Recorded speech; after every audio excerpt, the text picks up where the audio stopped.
This is the story of Yousef. He's 10 years old. His biggest fear isn't the sound of bombs anymore.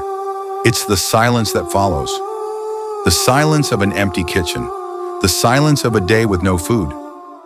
In 2025, Yousef is one of over 500,000 people in Gaza, trapped in a catastrophic, man-made famine. This isn't some far-off tragedy on a news ticker. New data has officially confirmed that starvation is here, and it's spreading. This is an urgent, preventable crisis, and it demands a global call to action, starting with you, right now. The situation in Gaza has reached an agonizing new low. This isn't just about numbers and statistics. It's about the deliberate dismantling of a society, the collapse of a health system, the weaponization of hunger. We're going to look at the shocking data, hear the stories of the displaced, and most importantly, outline what we can actually do to answer the call for help. Remember the famine by the numbers. Let's be crystal clear about what we're witnessing. In August of 2025, famine, the absolute worst-case scenario, IPC Phase 5, was officially confirmed in the Gaza governorate. This wasn't a warning. It was a declaration of a nightmare that has already arrived, and it's projected to expand to other areas like Deir al-Balah and Khan Yunis. Over 500,000 people are living in these catastrophic conditions right now, marked by starvation, destitution, and death. The numbers are hard to even wrap your head around.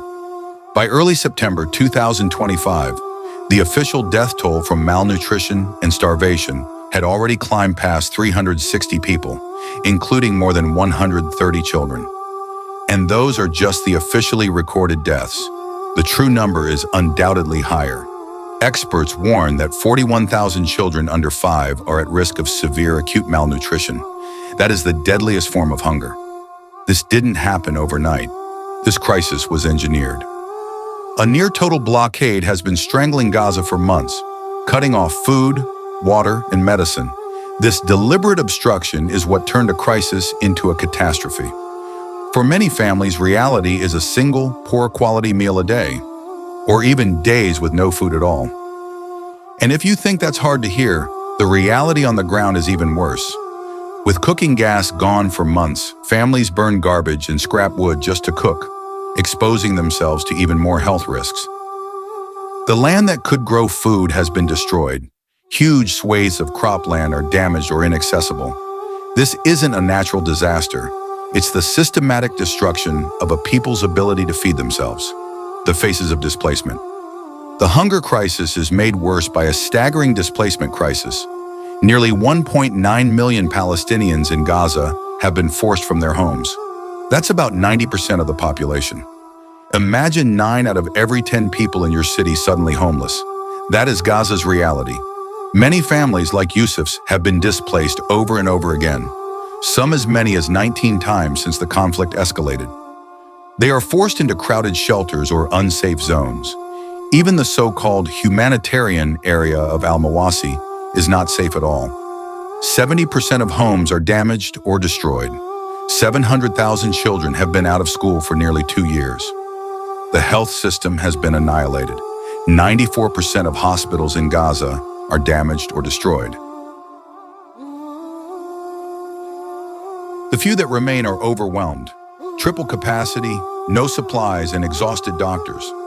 Over half of all essential drugs are gone. 2/3 of medical disposables are gone.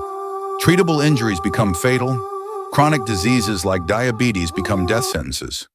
How we got here, a manufactured crisis. The suffering in Gaza is not an accident. It is the direct result of deliberate policies and actions.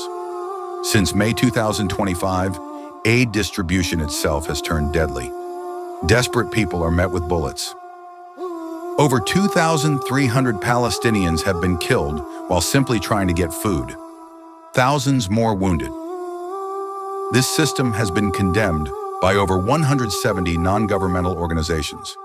It is what UN experts call a machinery of death. Watching this, it's easy to feel helpless. But you are not powerless. Your voice and your actions matter. 3 things you can do right now.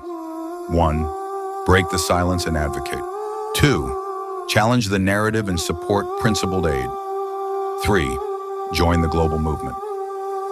The story of Yousef is the story of hundreds of thousands of children.